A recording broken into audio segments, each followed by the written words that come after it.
¿Qué tal? Buenos días a todos. Good afternoon, everyone. We're ready to start. Welcome to the first session of CyberCamp 2018. It's such a pleasure meeting here in Malaga. Many of you don't originally come from Malaga, but some of you from afar. I also want to greet people who are watching us and following what we're doing on streaming. Some of them just outside here, some of them whatever. And we are here ready to start to hear from Paco, Francisco José Ramírez López, who's a pen tester. And let me just remind you before we start to and encourage you to share what we're doing here on Twitter. We've got the CyberCamp 1818 hashtag. You can say also there, use CyberCamp ES and INCIBE. So we're ready to hear from Paco. He's here to tell us how to use network knowledge, reversing Android for pen testing. He's an IT engineer by the University of Seville. He's an expert in cybersecurity, and right now he's preparing his PhD dissertation, mostly focusing on IoT. So, Paco, the floor is all yours. You've got 2 hours ahead of you. Thank you very much for coming and attending my workshop. And I want to thank CyberCamp, the organizers, logically, for allowing me to be here. Well, this is a pretty striking title. We're here to talk about communications on mobile devices and IoT. I'm going to tell you about OWASP and OWASP Mobile. I will also tell you something about SSL bypass and communications, so that we have that basic knowledge before we start. As such, we will see how the SSL communications bypass can be done, both for the web use or mobile phone use or whatever device. And then the following step, we'll see setting different mobile configurations for the bypass to be done. We will see countermeasures, for instance, SSL pinning,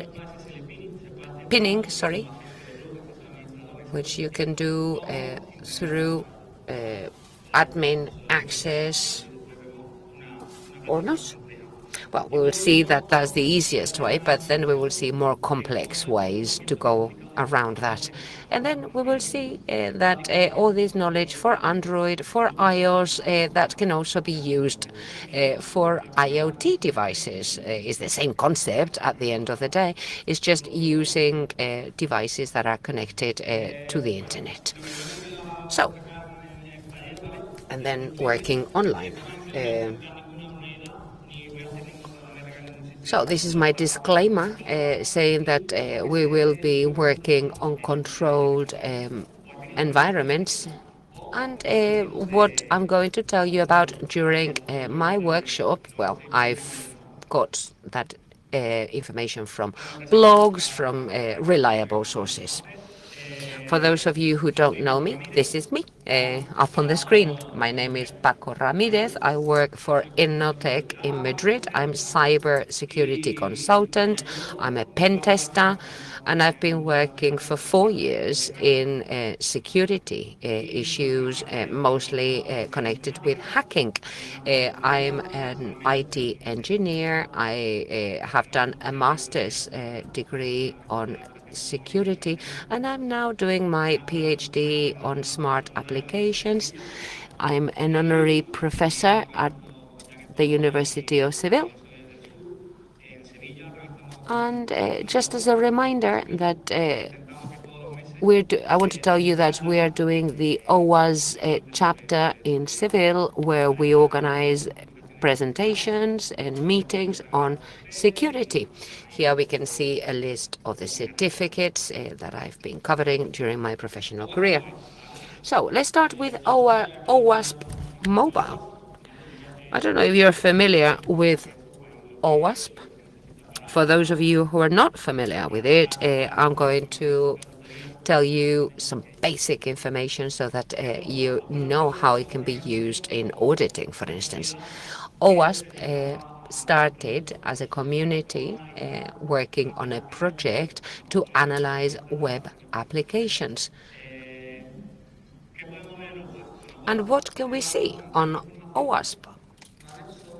OWASP gives us information about well-known vulnerabilities on web services. And we have a top 10 for the best-known units, which is reviewed and updated every 4 years. Here we have information on the results for 2013 and 2017 with the top 10 vulnerabilities, best known vulnerabilities worldwide. What else can OWASP contribute? Well, many of us here work on security, or maybe we want to audit an application. Well, we have this guide, some guidelines to do different controls on a web application to make it more secure. It tells us how to go one control at a time, giving you information about the controls involved. And say, for instance, the first control, footprinting. Well, what information can I get about a server?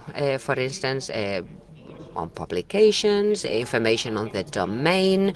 Well, the OWASP tells us how to test every control.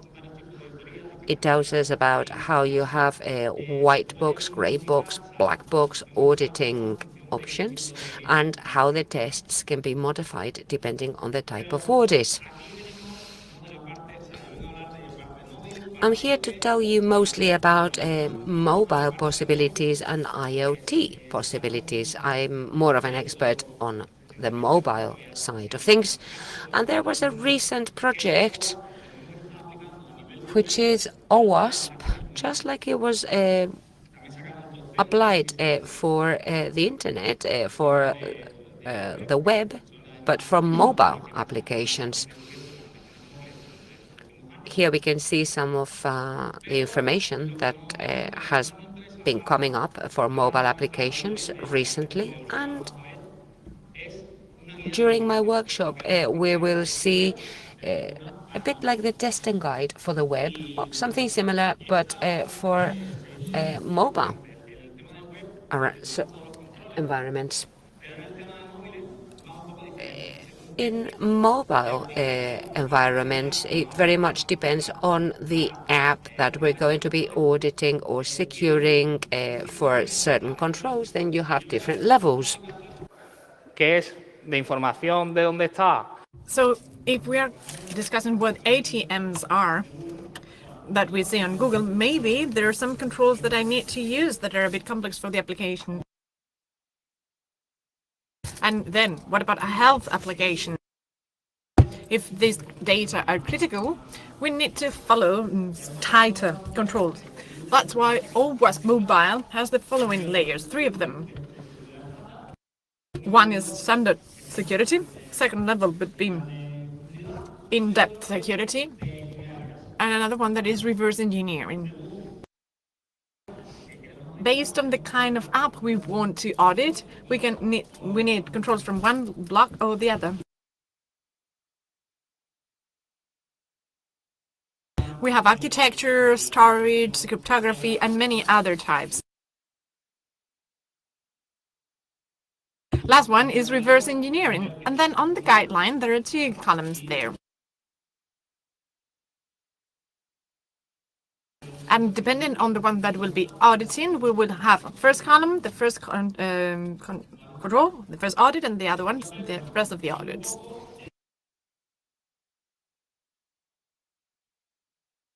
So what can we highlight of all this of this whole guideline? I feel there's 5 of them that are worth pinpointing or that we should take into account when running our tests. First one, SSL pinning. That is masking code. That's the measure I have for the source code that is on our app. And through reverse engineering, someone could remove it. But if I change it or modify it, so when someone gets the code, finds it is not legible, I make their attack a bit more difficult. They cannot see those features in my app. That's why I refer to obfuscated code here. So all that code coming into my app comes out in a different way. And how is that? Instead of following, I don't know, sensitive code encryption, I say ABC or 1, 2, 3. So it becomes more complicated when reading it. And then what about mobile apps where we have the root detection as well? If you have someone having access as an admin into our device, if that information, for example, the Samba part of the device, since they have admin permits, they can have access. So if I use some controls to make sure that they don't have access to that sensitive information on Samba, I am securing my app. Then we have the depuration model, because if I manage to depurate or clean an app and see what it does, if I can debug it, I can modify it so it does something else that should not be done. That's why it is run. Here you have an example where you implement both. It is simple on Android. You have the source code there, and you just ask, can you debug it? Is it the debugging activated? Do I have access to the sandbox? So that's regarding the admin permits. Then changes in the source code, or what I call anti-tampering. Same as with ATMs or TPVs that you use for payment. If with any device you open it up, any box, you open it up, there's a system in there, so the firmware inside gets deleted. So anyone that's trying to tamper with the ATM, they will not have access to the source code. Something similar on mobile phones, so it's the same concept, but not exactly identical. If I check the signature on the app, because I use my certificate for signature, if the certificate I have is not the one I have, so the apps and mine are not the same, I close it down. That means that someone has tampered with my app, so it's not legit anymore. And that's how we detect modification. And then SSL pinning. That's what we're going to discuss next, and that's why I left it hanging there, and I'll explain what it is in a minute. So next, SSL communications.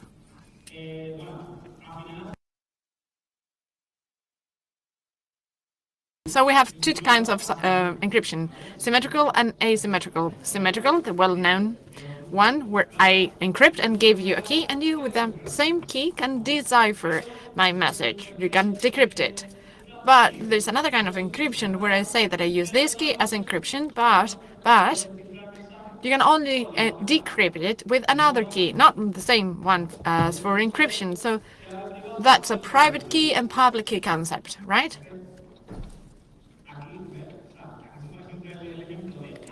This is Anna and Bob.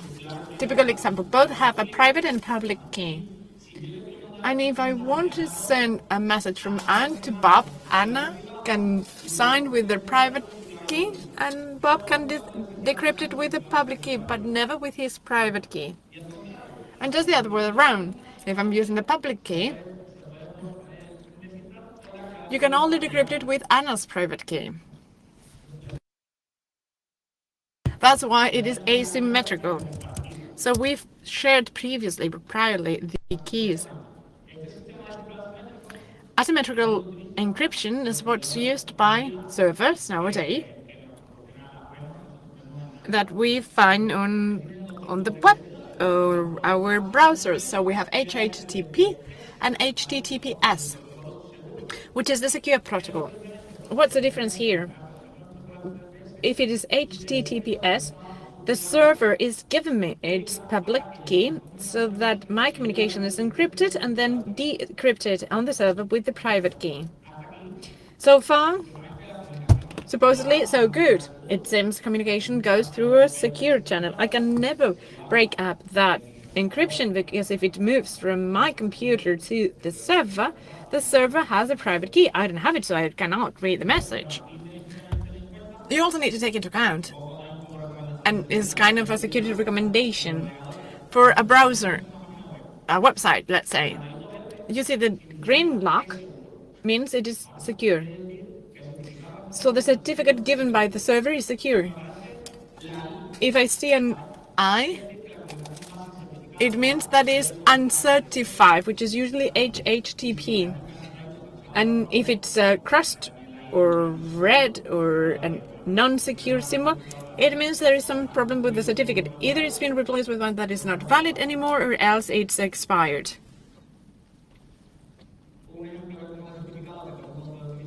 And certificate example that is easily used is Let's Encrypt.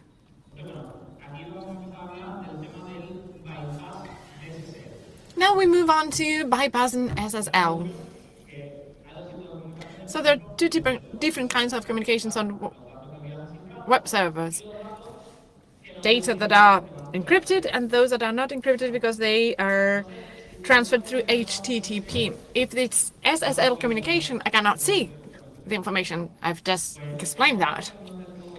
But it is not totally true, and I'm about to explain it. So if I open my browser and I use Wireshark as an interception, Wireshark checks the traffic on my computer to see the data on my network. So I have Wireshark here, and we see there's nothing to be seen. Because that's a secure channel. But we can run a SSL bypass, and that's the idea of SkipperNet. So what is this? I have the server and I have the app, whether it is web or mobile. Server sends the public key and the certificate for the encryption. What if they stay in the middle?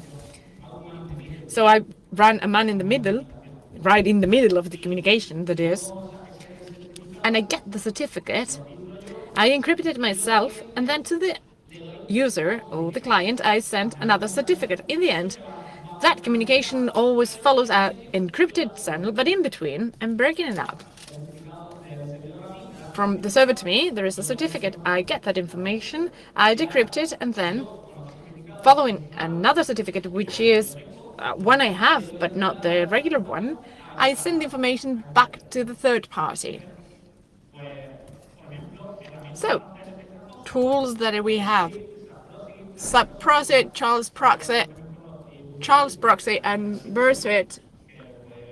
Burglar Suite. You can use them.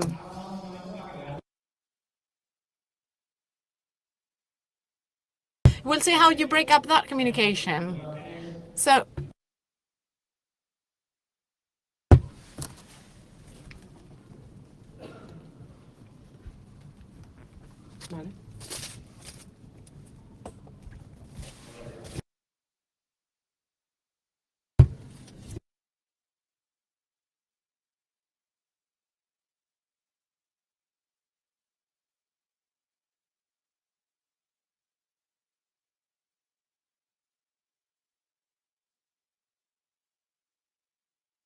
as I was saying, I've started my proxy here.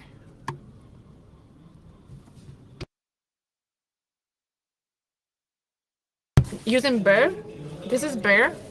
And the only thing I have to say is go to the proxy tab, and in options I click, I want to start a proxy port 8080, and I would say for the whole interface, the network interface on my device, I have the proxy on the 8080 port or a given address, IP, whatever, you start your proxy, which is an 8080 proxy. So I've started it there. It is running already, and you can see it here.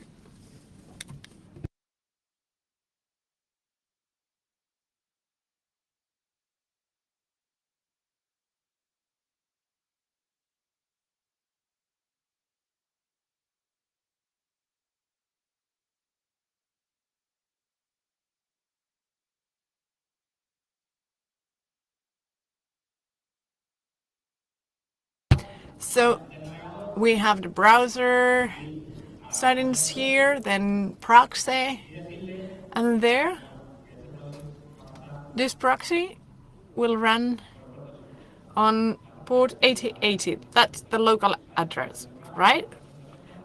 And that's where the proxy is. If I say use burp, that's where the communication is. So yes, communication is running through the proxy, but I don't have the certificate to break down the communication. Here you see on burp, I can set up the certificate. You install it, you store it, you save it, and then on your settings for the browser, security,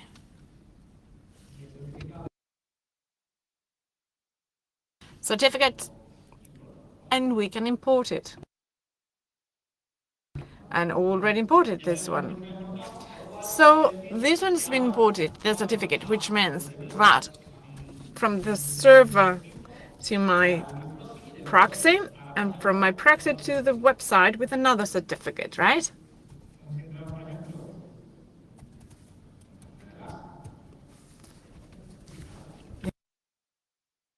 So green lock here. It is secure, and this is not the certificate I wanted, it's the one that I've installed myself. So this is the US journal. It's the AS newspaper, that's the name of the newspaper, so I can see everything crystal clear. That's an SSL bypass. We are bypassing the encrypted communication. That's what we're breaking up with. So moving on.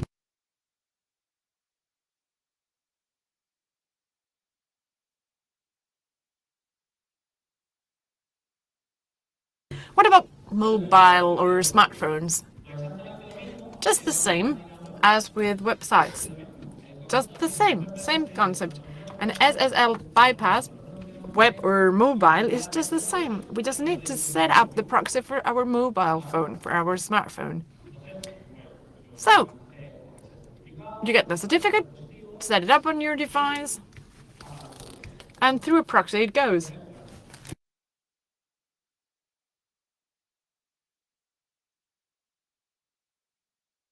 I'll be using the app for the University of Seville to run my bypass on Android. This is my virtual machine.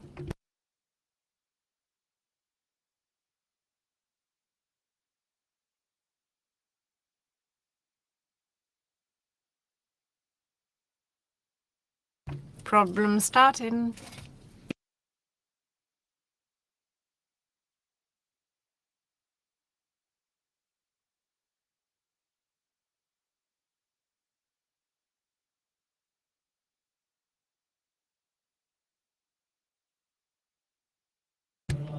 So this is an Android emulator that there is a free of charge version that you can download and play with it. this is one of Android's emulators, as I said, and I'll show how you set up the certificate, same as with the web, but for Android.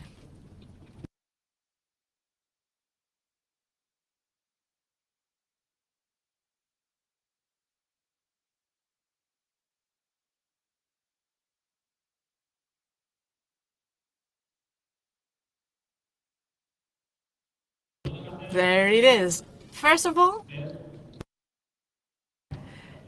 see where I am. So am I logged onto this Wi-Fi?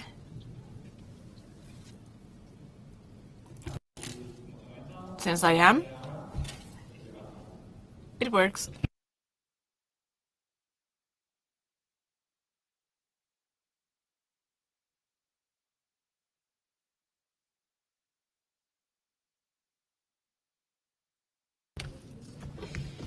I've been pressing it for a while to see if it works.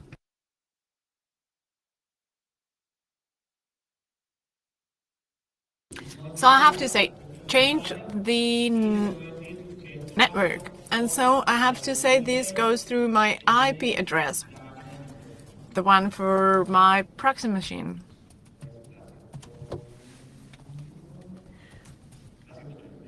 (192.103).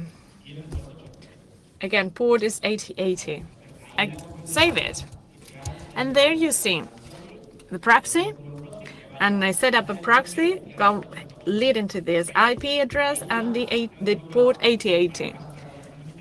And so my smartphone communications are channeled through what I've just started or just put live. And once this is done, I need to install the certificate. And how do I do so? Same as before. Here, http :/burp. For new Android versions, 7 and onwards, I can just push this button here and it set it up for me. This is previous version, this is number 6. And the only thing we need to do for it to work is we choose settings, input and export certificate, and I export it on P12. Certificate .p12, I add a password, I download it and install it on my cell phone. And so I can have it on my device. How can I have it on the cell phone? Well, we need to, again, choose settings. And then security.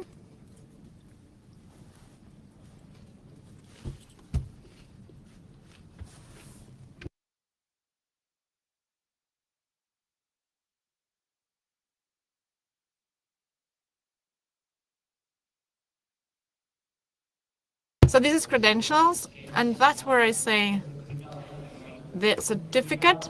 You see it there? I click, and I want it on my device. So here, same as before. So same for the cell phone as with the web. And if I'm in there, if I get in there, which is the AS newspaper website,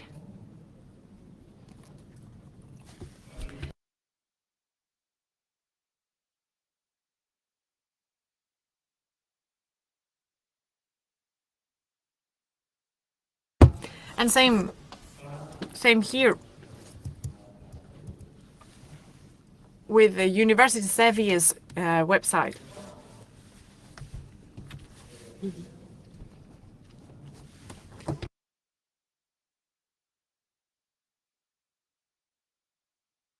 Check this out. Here you see the user name and the password. There's a man-in-the-middle attack, and this that was encrypted, I've broken it, and I conducted, I've run an SSL bypass. So just one proxy, a certificate, that's all it's taken. And then for iOS devices, just the same. Exactly the same. I need to set up the proxy for the phone. So it is off. I turn it on manually.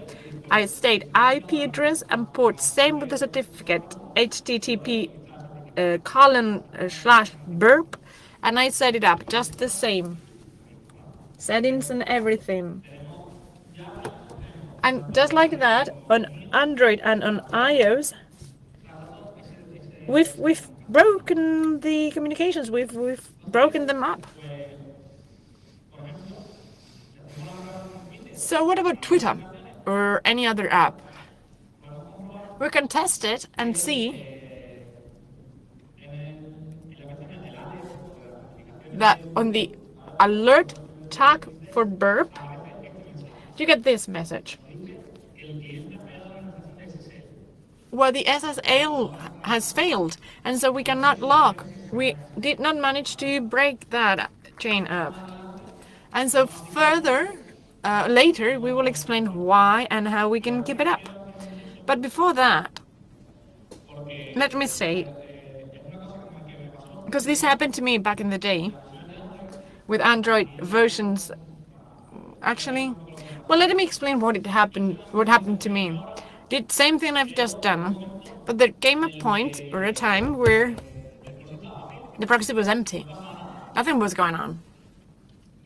Nothing going through the proxy. And this is all very weird. This is all wrong. So I started checking what I've seen now. So device certificate burp was on. Proxy setup was right.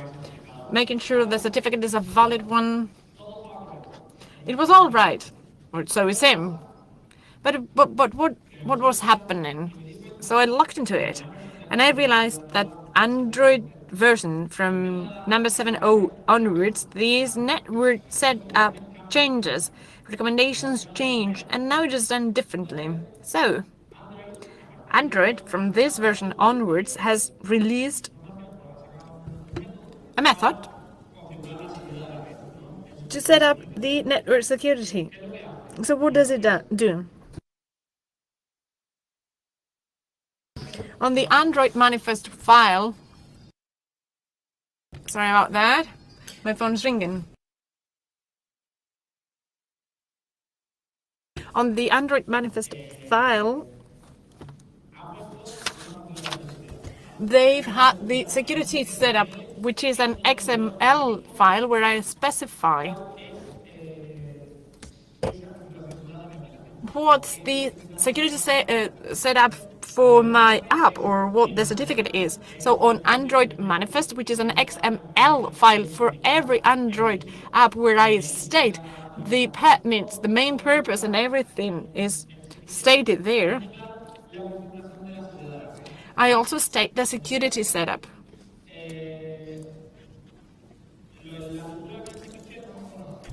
So we've said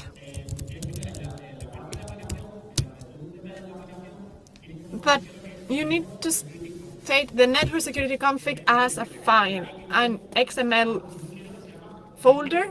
There is a network security file, config file. No. What's the structure? Whatever tags are needed, and so we say for this domain, I need this certificate. That's the one that validates what I want. And with that, if I try to conduct an SSL bypass, since there is no certificate checking it out, it doesn't work.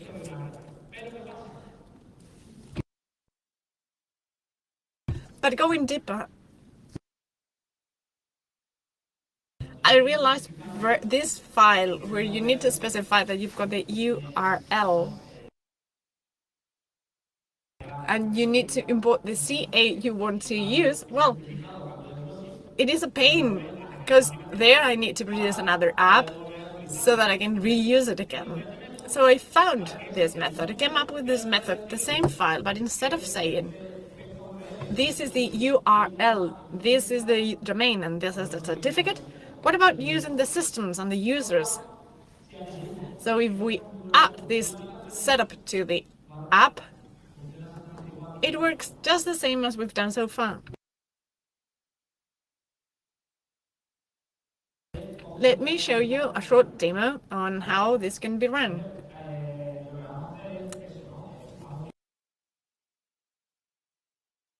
We'll be using APK tool. So you send the APK file as used on Android, and APK tool decompiles it into an intermediate code, which is not Java or assembler. It is a code of its own. And we will get the Android manifest at the file and decompile it.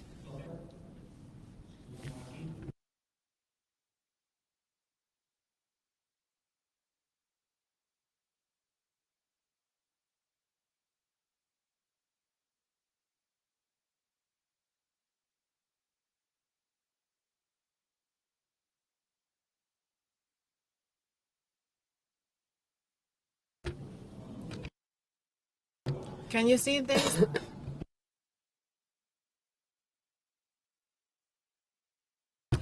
Better now, right? So here I have APK tool, which is a tool. Easy peasy.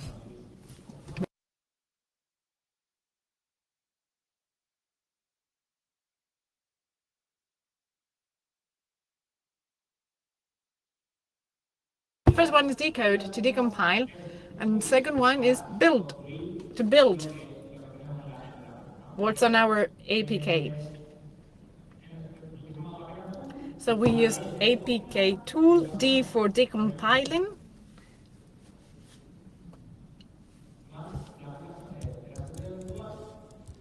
This is the virtual secretariat app for the university.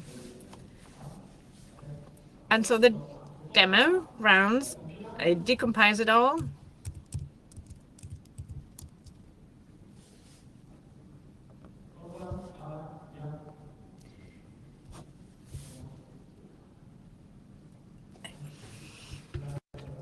And that's a folder.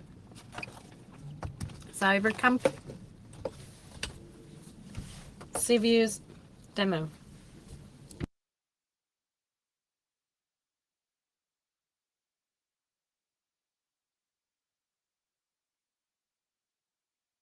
So this is a structure, a folder structure, where I have my Android manifest, the file we'll be using, and in here we need to find an XML folder. If it's not, we will make it. But we should have one here. If not, we just make it ourselves.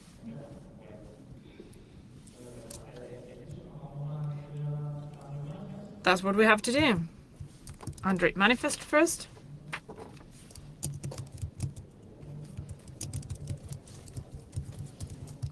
Open it. And where it says application, Android, column, network, security, config, equal, at, XML, slash, network, security, config, dot data, no need for dot XML. So we've added that feature to the Android manifest, so I save it. And here you have it. Up and ready. I have this little folder. And here you see there's nothing about it. Same folder, file rather, where I state what the user certificates to be used are. I have to copy it first and take it here to the network folder. If there's not such a folder, I just open one, create one.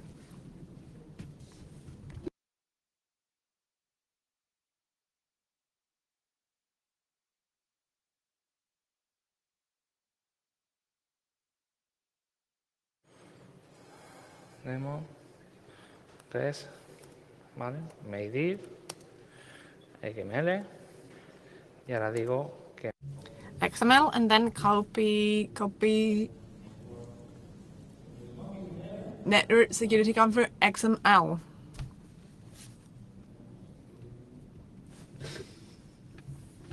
config.xml. ¿Vale? Con lo cual me la ha copiado. It is copied, and now back again where I have my demo folder. I've changed that. I changed the Android manifest and I've added the folder and I recompile it again.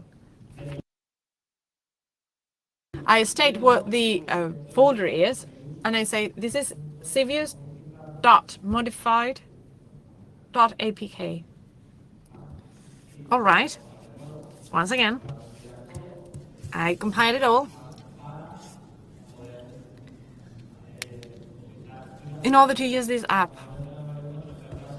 Same as with the SSL bypass, but instead using this method. So we have the app, we just set it up on our device and it is ready.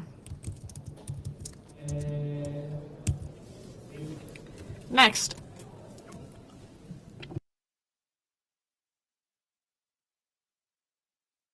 On iOS, with the new version, something similar happens,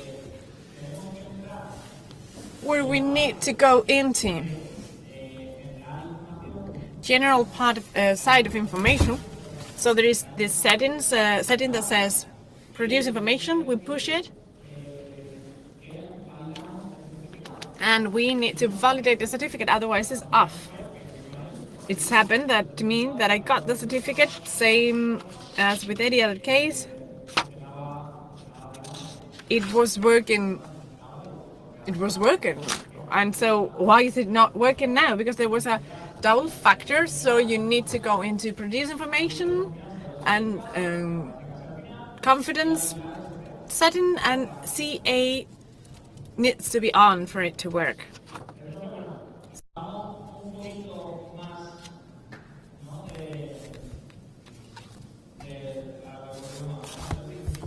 So I just wanted to say that SSL bypass comes with this problem in recent versions, but next, the larger problem many people have when working in auditing of mobile apps, and as we've seen on Twitter, there is these fail. So there's a failure in the communication, so SSL fails. And why is that? Because we implement SSL pinning.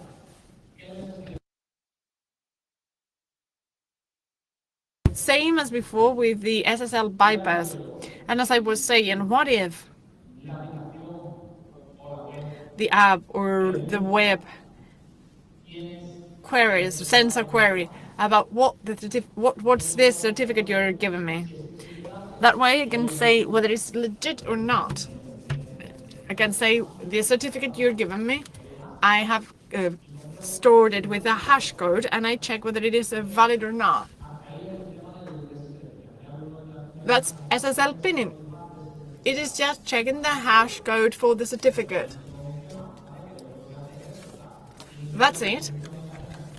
Start the HTTP communication, a certificate is granted, and then the app says, all right, but before using it, I'll try and see what certificates I've stored or saved, and let's see if they are the same or not. If it's the same, I keep on with the communication. If not, I halt it. I halt the communication. That's what SSL pinning is all about. And that's what happened with Twitter. Because it implements SSL pinning. We cannot bypass SSL as we've done before. We need to go a bit further.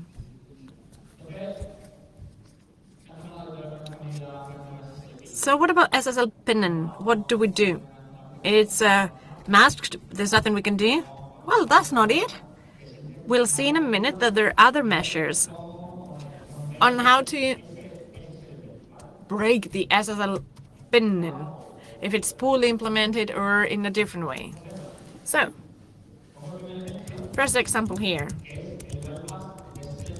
which is an SSL bypass for SSL pinning with a root on the device. So if I have a root access on a device, I can follow some techniques in order to break the communication. What do I need to do? Making sure that the certificate is not checked, or the certificate that is indeed checked is the one I want, the fake. There's several ways around it. First one, tools. There are automated tools to deactivate SSL pinning, but you need root access or a jailbreak into the device. So let me explain what these tools are. I think that's what people enjoy the most, because it is a big button tool. Easy, because it is installed on your device, you push the button and the problem is solved. That's why on Android we have SSL unpinning. We can have so many more, but this is the most used and the best known one. But before using this tool, we need to have, which is this what we have, Super SU. If we want to have that on our Android device, we need to see how to install Super SU on our Android device, so that we have different modules. Every mobile is different when you are about to set it up. So you need to have root access. You can use this Super SU, and once you have it, we need to install the exposed framework. So what we need to do is simple: framework, install and update, and that's it.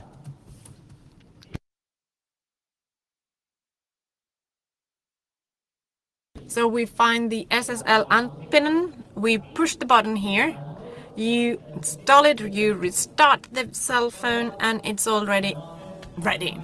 So we can follow the same technique as with SSL bypass, but bypassing measures that we had. The emulator that I have, well, you cannot install it there. You need to have a physical device, because this has only been done for ARM. And if you didn't know that, let me tell you that usually they have an underlying IRM infrastructure, and this app is only been done for IRM infrastructures. So my emulator is running on Intel, and so it doesn't work. It says that architecture is incompatible. So it doesn't work. Then IOs.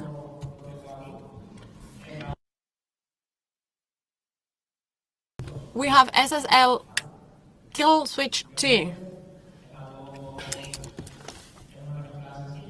Simple tool. You know Cydia? So Cydia, when jailbreaking, so jailbreaking means that you install Cydia, which is a repository, and you need to install the right repository to have the SSL kill switch installed. If you look it up on the internet, you have the great manual to see how it is done. But I found it on Cydia's repository. So only thing you have to do is jailbreak it, restart the device, and it's already there. So just like this, we've also bypassed the SSL bypass. Aquí tengo una demo para que lo veáis ahora. I brought a demo for you to see how it works. If it works, if it connects with the phone.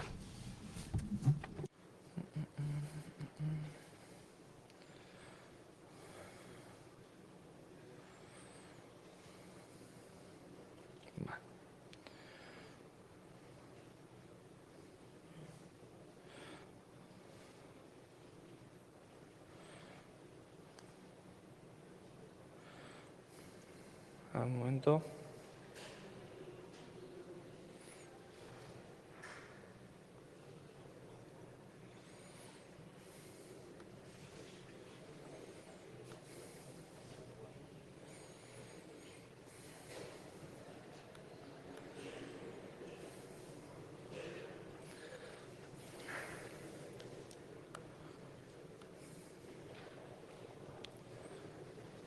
Vale. Y ahora... Un momento para que lo veáis todo, ¿vale? I just want you to see how it works. It's connecting now. Well, this is my iOS phone.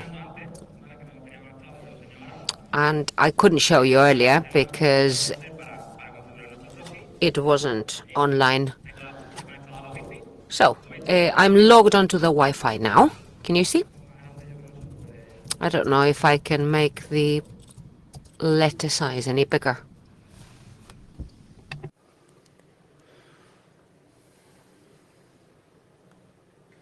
Ahí un poquito mejor, ¿no?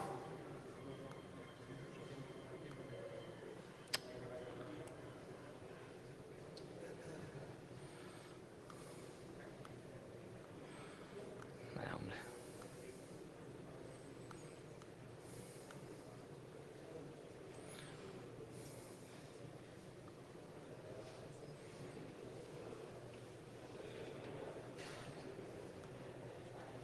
Bueno. Ahora no se quiere conectar, ¿vale?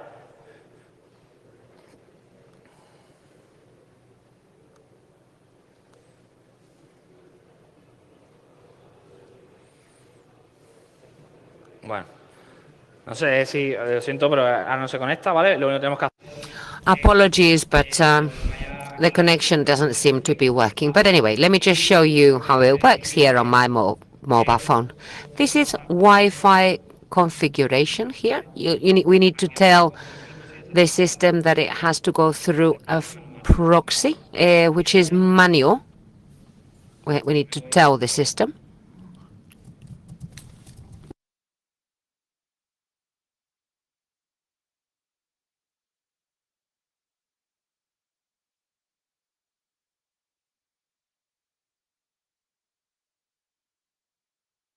Right, that's it. I say manual proxy. And here we need to type the IP address.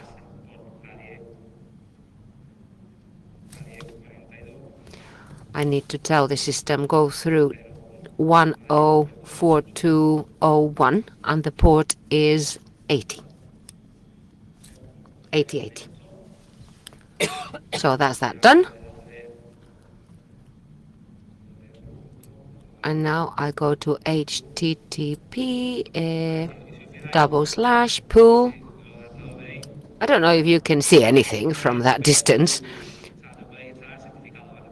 but this is where you can install the certificate. It asks you, do you allow it? Yeah, and I say yes. We need to type in the code, and then we press to install. That's verification done. And now, for the second step, I need to go to the general area here.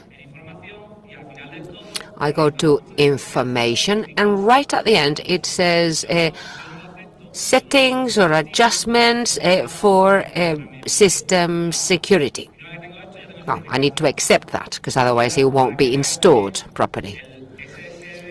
That's the certificate installed, and this is the SSD kill suite. It says it's been installed. I have installed the application correctly. And then any application, even Apple communications, will work, you see? Well, any application I use, for instance, eBay. Well, look at that long list of applications that are working, including Google as well. It's just one single tool to break that. It's ever so simple, right? You can understand that this is a tool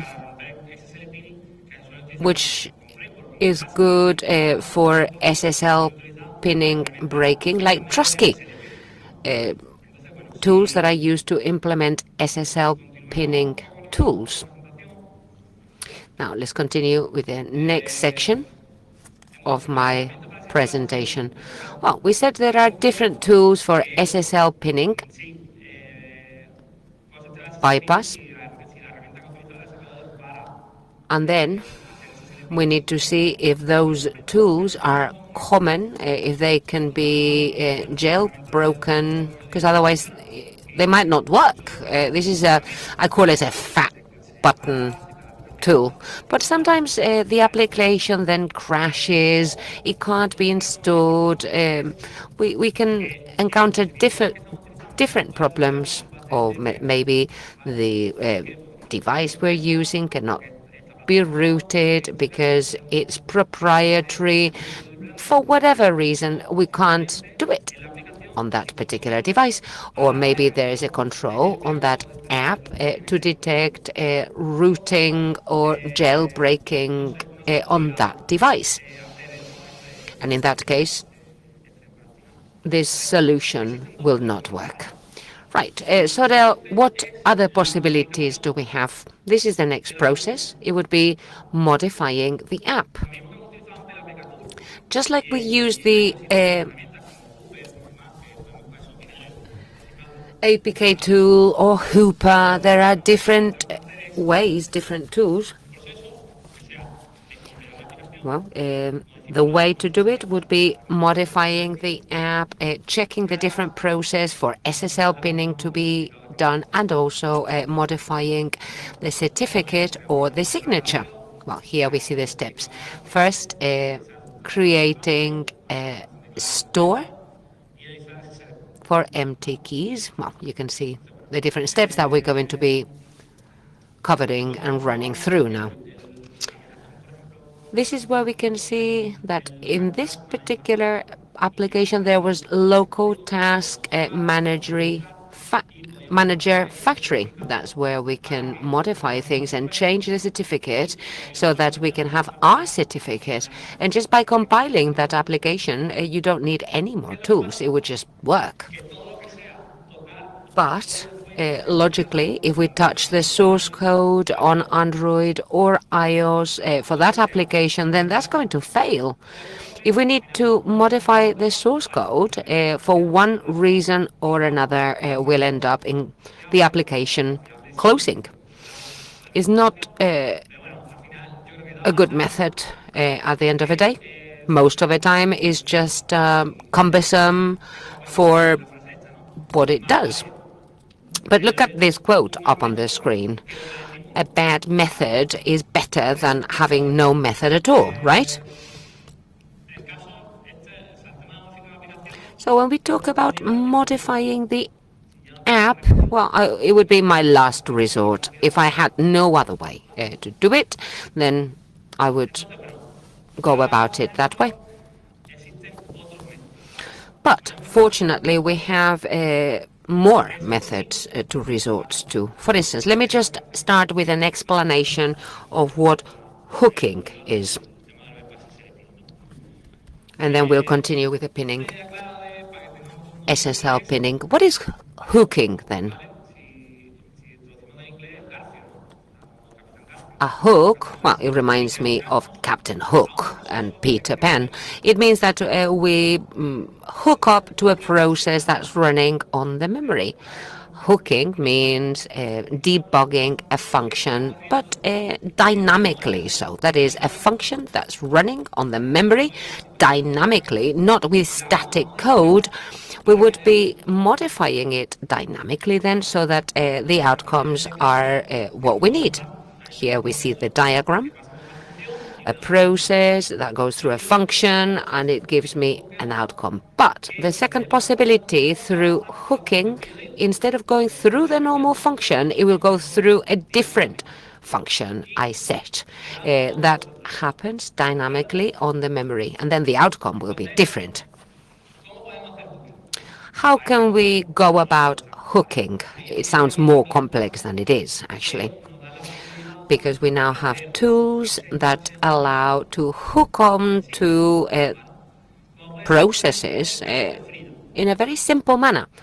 One of the tools is Frida, a hooking tool where as the process is running on the memory through JavaScript code, which is simple, then I say, hey, this function that's running on this device, instead of saying true, it should say false, or it should say null. And thanks to that, the process modifies the app. So this is one of the possible tools, Frida, which we'll be using. I would now like to show you a case for you to see how to skip the routing detection on an Android device, because there's a function that says, hey, this mobile phone has been routed, is routed. Well, I tell the function to say false, for instance, or say null, and then it would skip that part. In the case, if we use Frida, before we use it, we need to provide a file in JavaScript with a particular structure. Well, this is one possible structure, but there are many different sites where you can find files like this with different examples. But basically, when we click, we need to say, when there's a main activity, instead of doing A, then do B.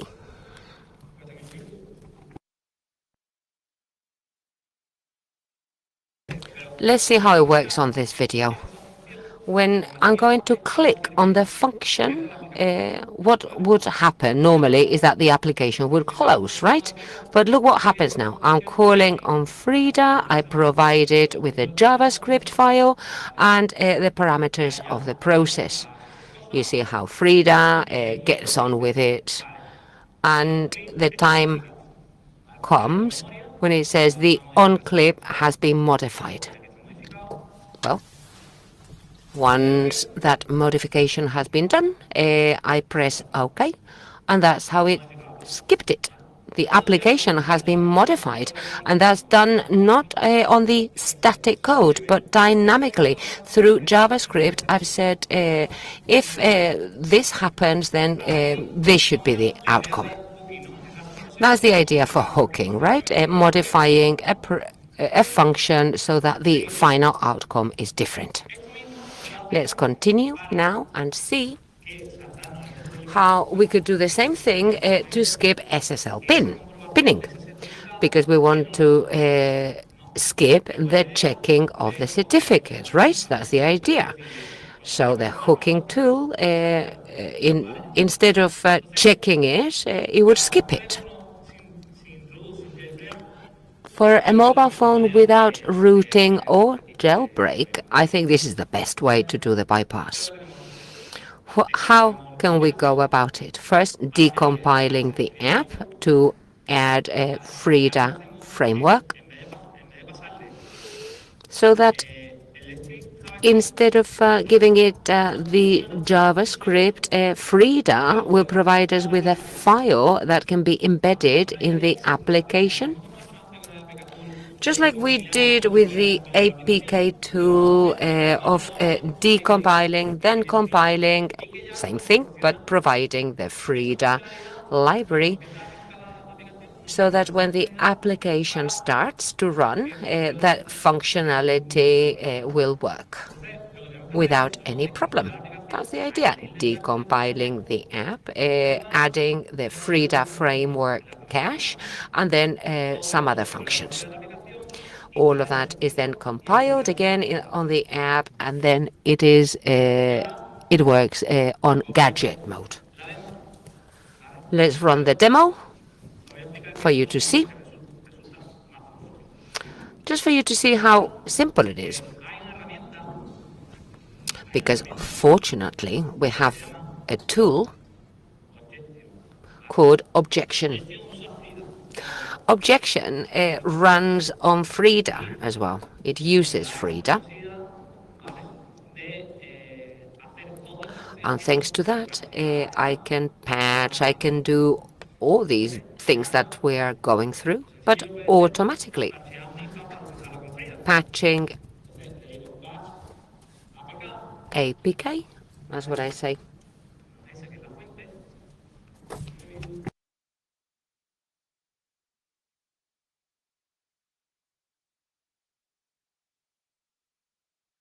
Oh dear, I forgot to connect it up to my mobile phone.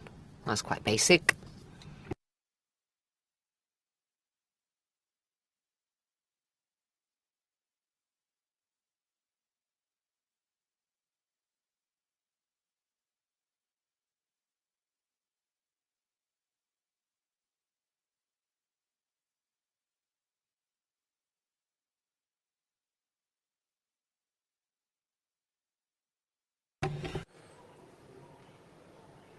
Un momento.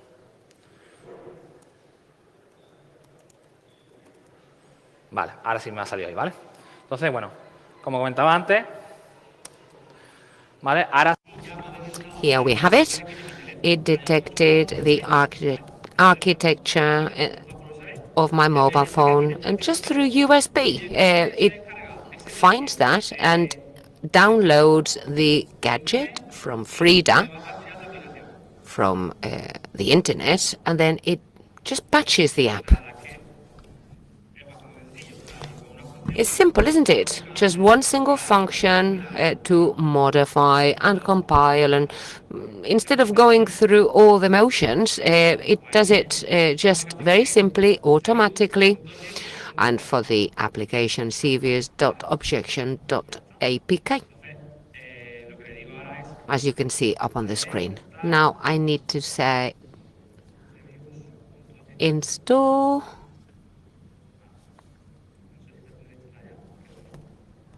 I don't know if it's been installed already. Oh, yeah, it says something's wrong because I have it installed already.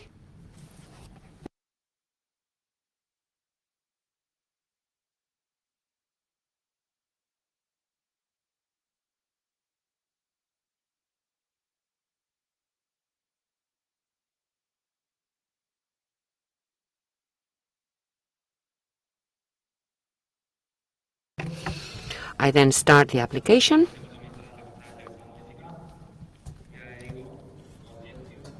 And now all we need to say is objection, exploit.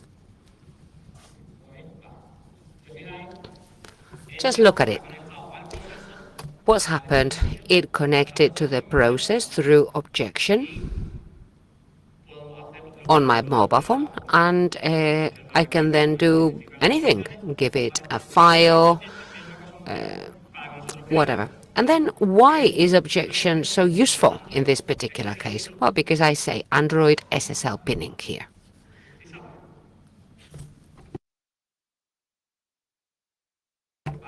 Disable.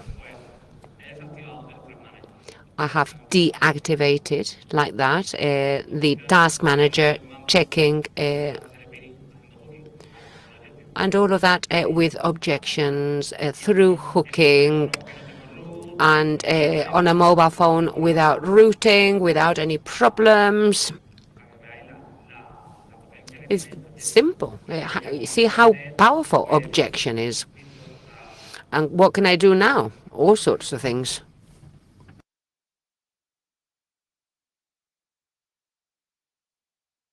Android, hooking, list, anything. Activities, method types, all sorts. We are skipping the checking of applications like that on Android, just with one single line of code.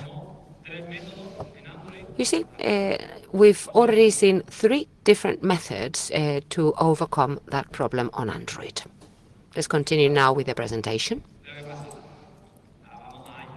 Because it's not just Android, we also have iOS, and that's a bit harder to do.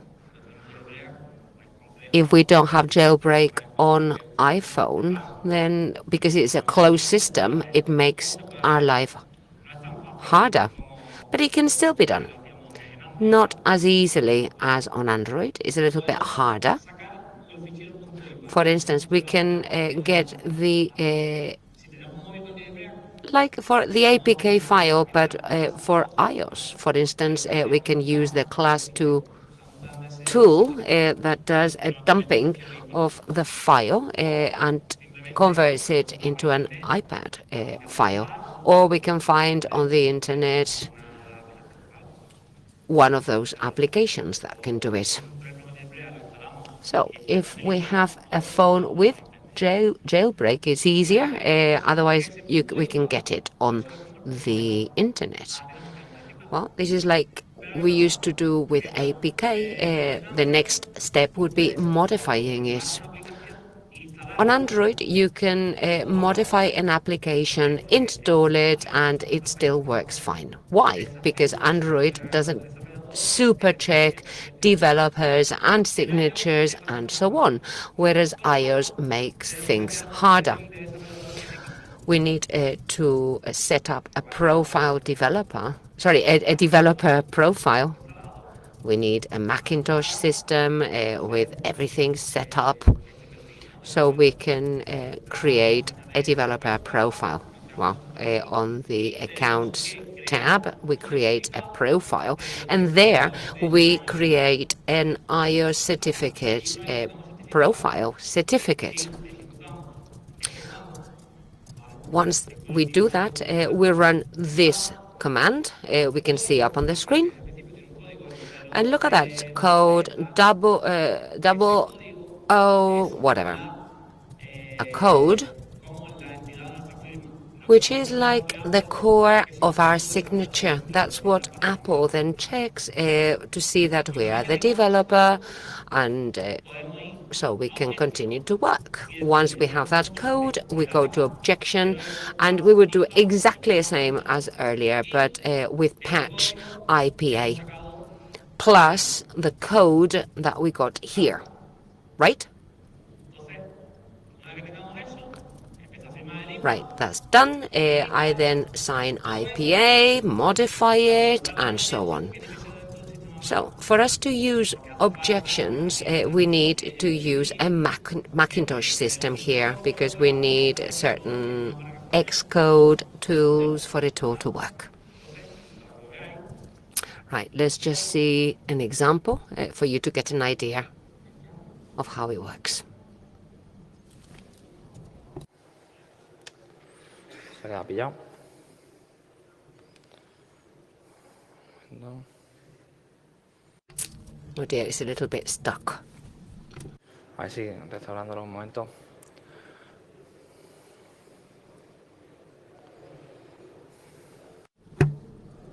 Let's restore and refresh. Muerto. Bueno. Lo voy a apagar. Well, it's definitely stuck, so I'm going to stop it and start it again. It's going to take a little while, so let's keep going. So that's one way to go about it, or I could also use the open tool. That means that I would provide the binary code of IPA, because IPA is like a .zip file that can be open, and then get the binary code, and with open tool inserting SH. That's one other possibility, but the easiest way is using Xcode and objection to compile the app.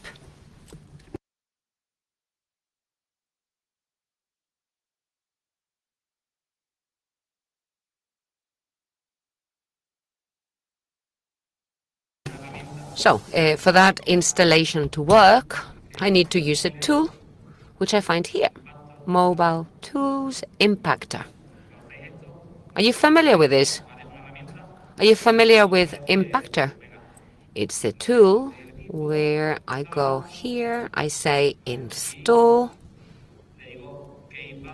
and then I need to tell the system that IPA is fine. I then give the system my credentials, and I can then sign on the device. And then once we've overcome that barrier, then the rest of the process is just like we saw earlier. Let's see if that's working now.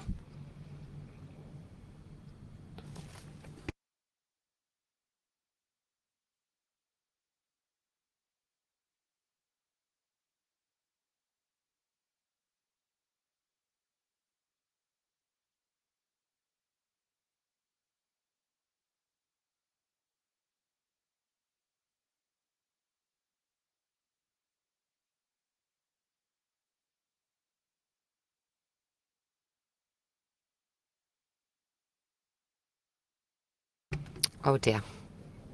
I'm going to close it again. It's stuck once again.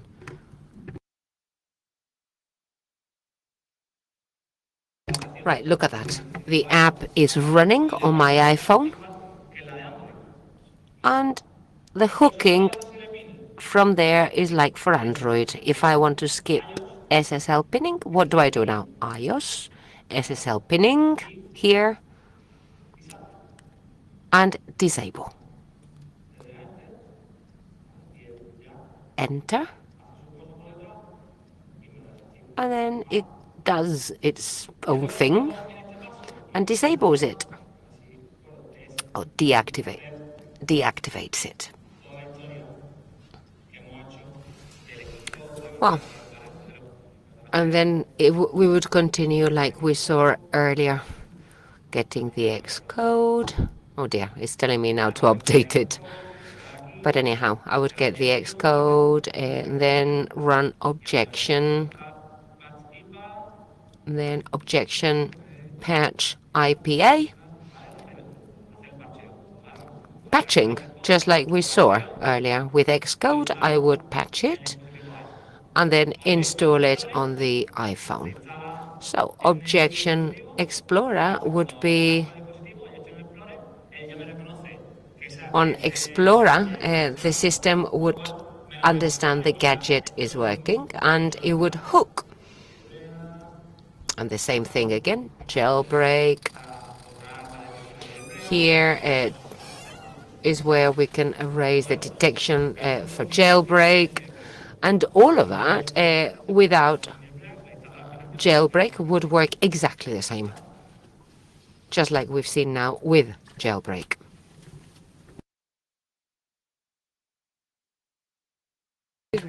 Vale, esta es la demo que hemos hecho ahora, ¿no? This is our demo with Frida on iOS.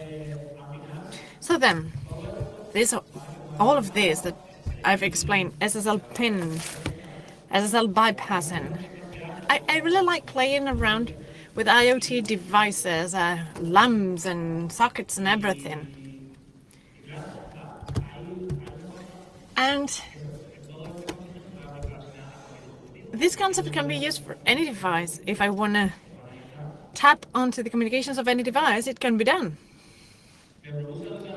So I thought of auditing a smart bulb that had Wi-Fi connection. So this is my flow chart, right? So this is my app, my mobile app, the bulb, both on my router and then on the cloud, and that way I would know whether it was on or off. So first time you turn it on, and there was something funny about it. I was supposed to go onto an open Wi-Fi, so no security on an open Wi-Fi network. And then I should send my Wi-Fi credentials. Of course, I didn't. I opened another spot with some passwords and credentials, and that's what I sent to the bulb. Once it's been set up, all communication are through HTTP. And everything would go on the router and up on the cloud. From the app to the router, we know how we can bypass SL, right? What about, well, certificate bypassing or SSL pinning that you can escape? But here, I had a problem with the bulb. How do I set up a certificate on a bulb. Complicated, isn't it? Damn it, I have a problem. Either I open it up and ruin it in order to install it, or I need to find a way around it. And as usual, a man in the middle. A man in the middle. To find out what's going on there, you need to be in the middle of the communication. So I went deeper and deeper and found a tool, SSL split. SSL split from my device to the server is HTTPS, but if the client allows so, it'll be HTTP. So it is not encrypted. So SSL split is splitting it. So I get the HTTPS, and if the client allows for it,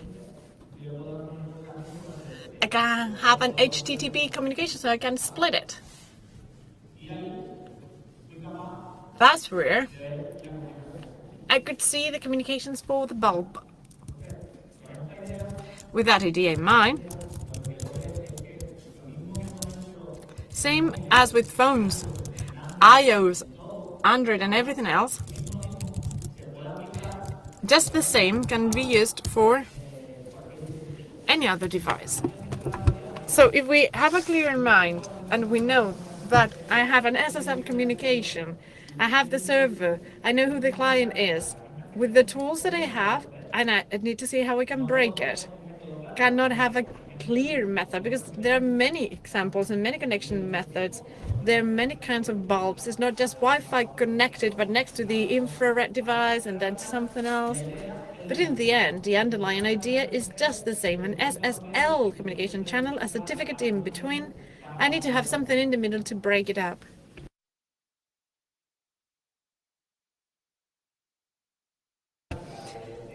This is the practical side of the workshop, and so I like to draw some conclusions before we leave.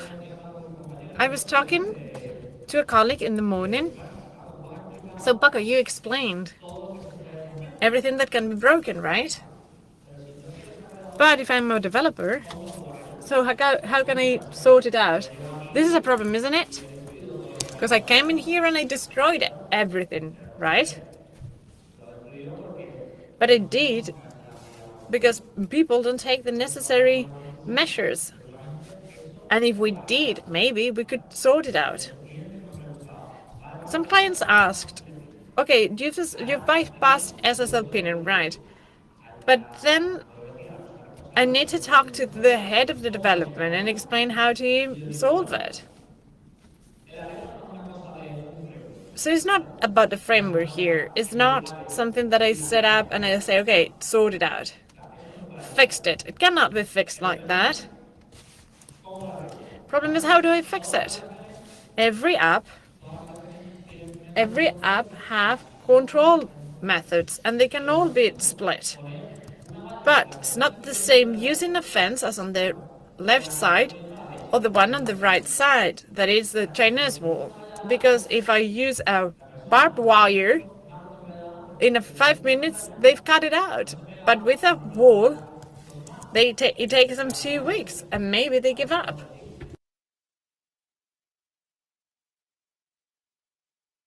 What do we need to do? And I've said this before. So 5 types of control that I think are very much important. And if we follow all 5 of them,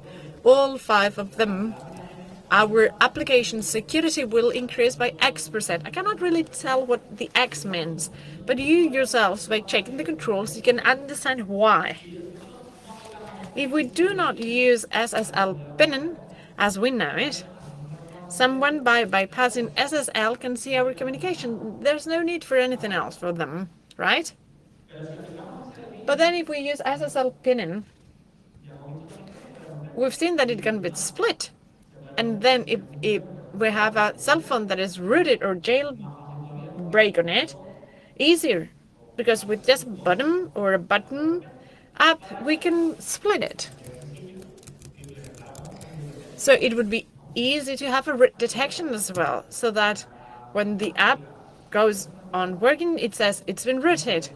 This cannot work or should not be working. Then, if I cannot modify the code, same as before, if I have a device that is rooted, so I cannot run the app as I thought. So I have SSL pinning, and they have a rooted cell phone. But still, we've seen ways to do it without root. What if I add a control where you cannot modify this app? So I check the signature. So maybe, that's even worse, isn't it? Alright, there's still that control through reversing. We can find the code and I can skip it again.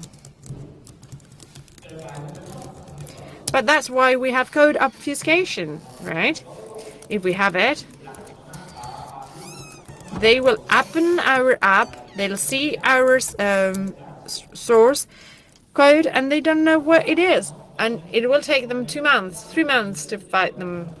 So, and no one spends so much time on that, or else they have lots of time.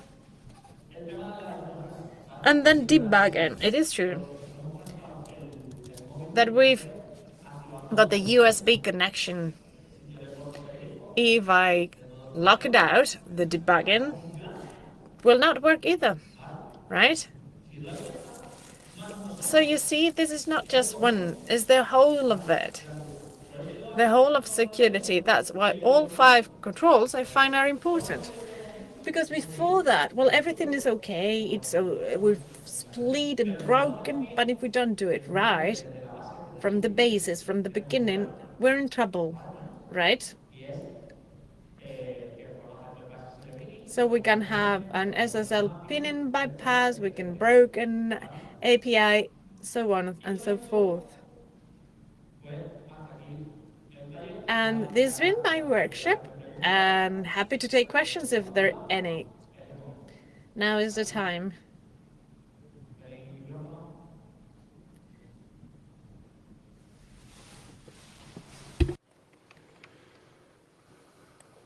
Micro. Right. Microphone, please.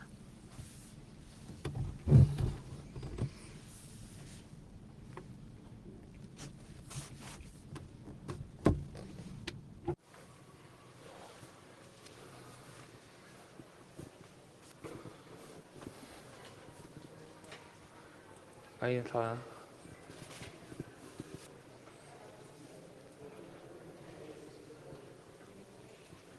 Hola.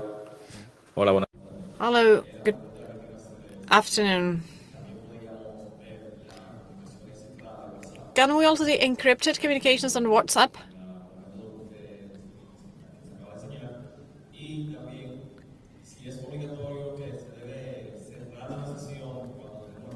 Do we need to log out in order to go back and see the user and name and the password? So I only got your first question. I'm sorry, you'll have to ask me the second question again. And so first question, WhatsApp.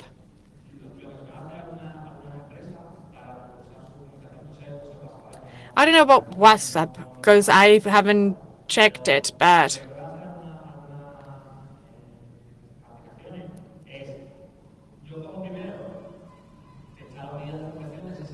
so I have SSL pinning measures, and underline that there is another degree of encryption. So it's a double encryption. That's, well, I'm not sure, but that's what WhatsApp says, the private key things that you have. So I might see that you are communicating on WhatsApp, but I cannot see what you're sending.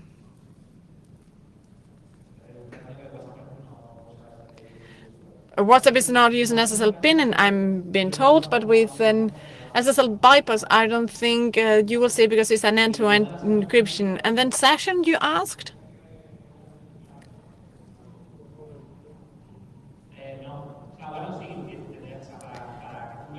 Yes, for you to see the user, it would need to log back. Sure.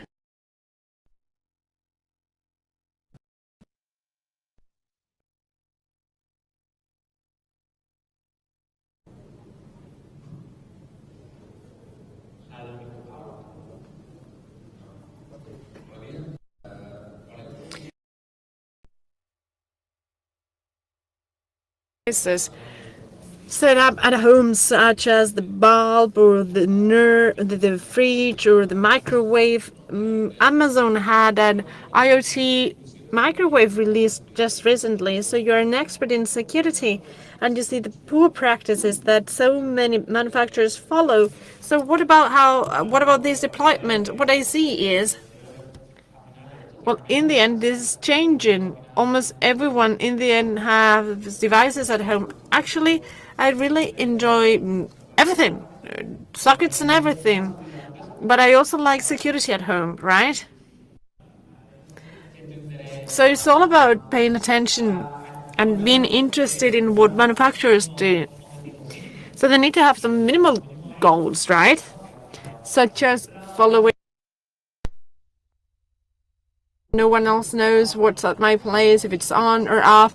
That way they won't know whether I'm home or not. In the end, what I've just said, it's only applicable for IoT. Well, not really. Also for SSL pinning and everything else. Whether they're using it or not, that's up to the manufacturer. There needs to be an audit or someone, and in the end, there will be an attack and they have to reply.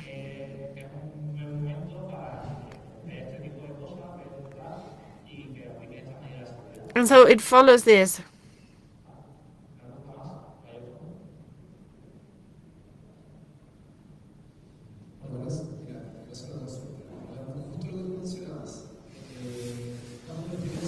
In your experience, does it work with bank apps? So you need to add your username and password every time, whether it is BBVA or Santander Bank. In your experience, can you get the key or have the user and key? It depends, because as the colleague was saying, bank accounts or apps have a double factor encryption, so an SSL pinning or an SSL bypass is doable. So I add an extra level of security, and what I do is I send it encrypted. I encrypt it on my cell phone, on my app, and then decrypt them on the server side, which is something to be considered of all the controls that I've mentioned. If I'm decrypting on the cell phone, if I manage to see what part of the code has been encrypted, that's why code obfuscation is important. Because if I see where in the code it is encrypted and I can split it, it is pointless, right? Back there was a question.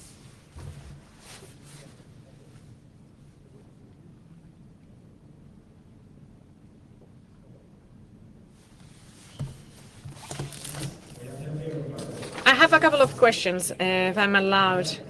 First one, once we've done the SSL bypass with JavaScript, can we? Sorry. Once again.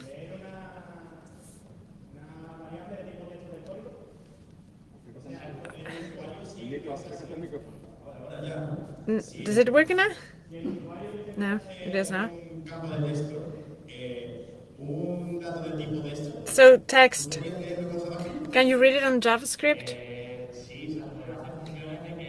Yes.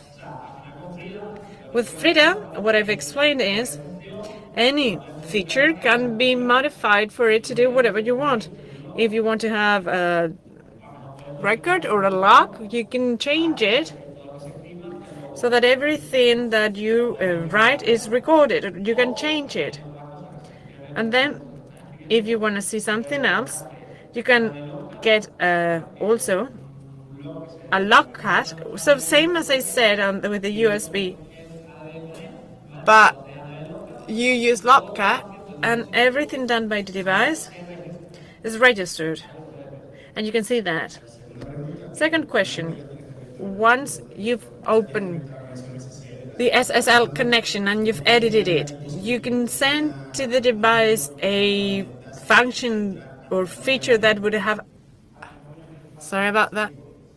Access to the memory where it would read any other information for any other program that can be whatever.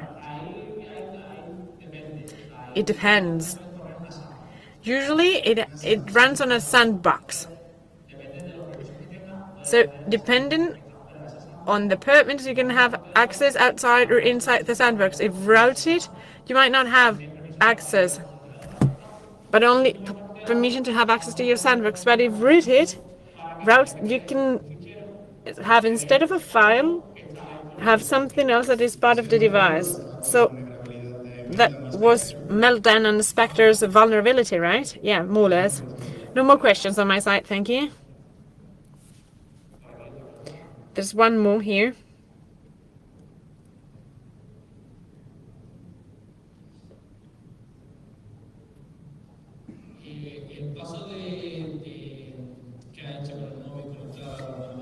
So you have your cell phone and your PC connected to skip the route.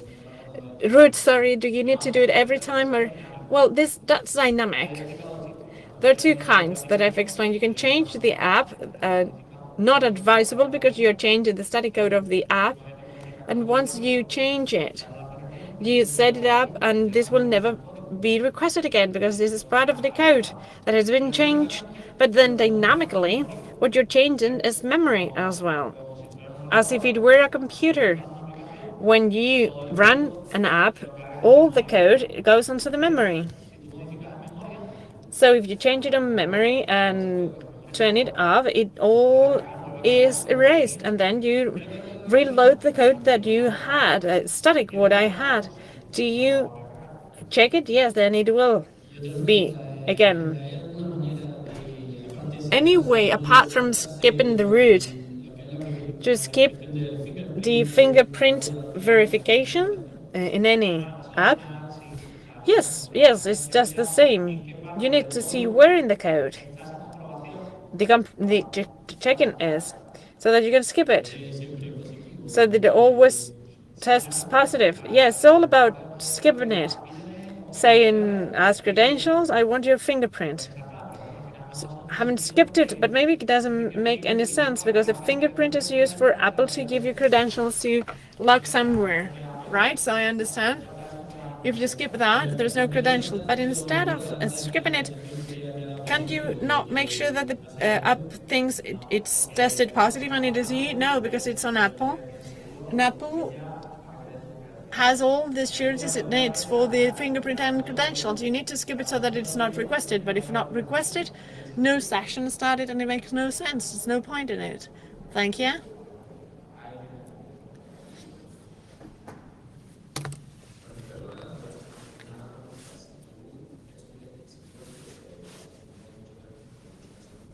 If you were in our shoes, but if you were a student, very much interested in cybersecurity, so I'm working on web development, or rather studying web development, and I'd like to know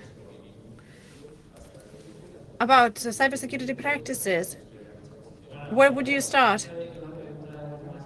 If you like development for web and mobile, OWASP is a good starting point to start reading it and see every control that can be used for a web.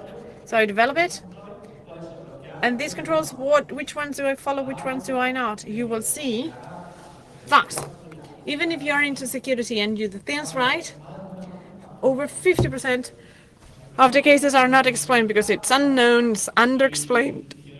So I feel for everyone,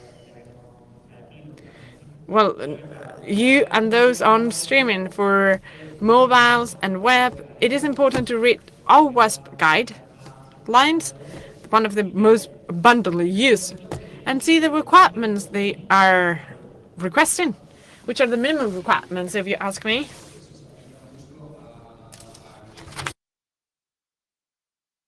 It has to do with what development as I'm studying, but you work as a pen tester, right?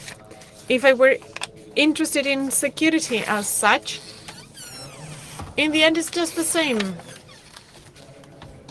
In order for attending pen testing, you can use OWASP guidelines as well. So you can attack and defend.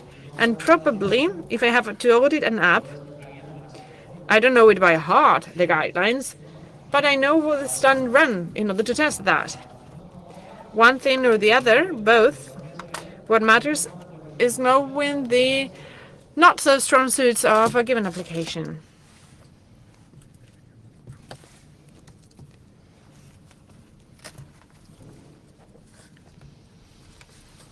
Hola, buenas. Buenas.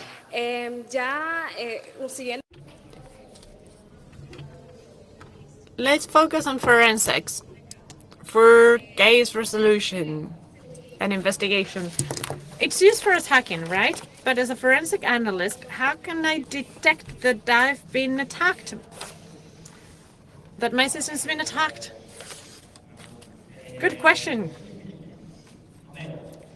All right. You need to consider this way. Well, first off, the app on the device might not be legitimate. So that could be one example of an attack or a breach. If I manage to find an app on my device where the signature is not the original signature, I know it is not legitimate. And what's difficult here is, since I am modifying on the code of memory, if I don't turn it off, I might see that it's been changed, but if I turn my phone off, it's gone, it's lost, so it's complicated. Only thing I can do is check in the signature in the app and see whether it's been breached. But since if you're touching it dynamically, if it goes off, everything is gone, right?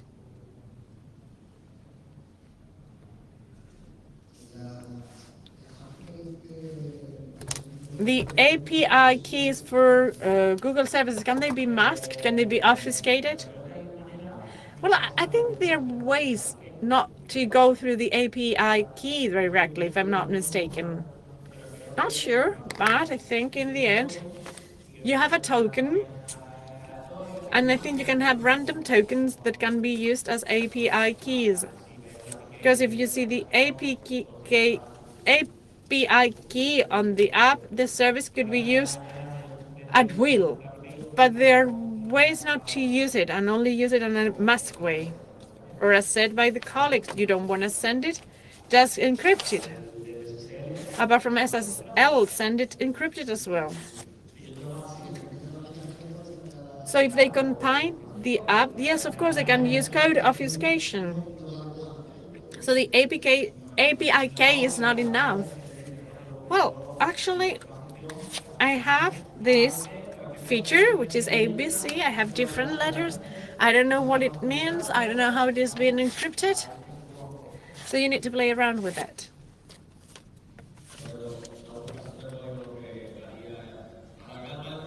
But it would extend the process, right? And so, well, it would take lots of time. Masking would take us lots of time, but if you see that a feature or a function is ABC, A it means whatever, and B means whatever plus 1, and there is no relationship, but there are many classes there, and in many classes the name is A, so the name is just the same. I don't know which one's which. It's a bit confusing. I've tried it, and it's a bit messy. All right. Okay, thank you, everyone.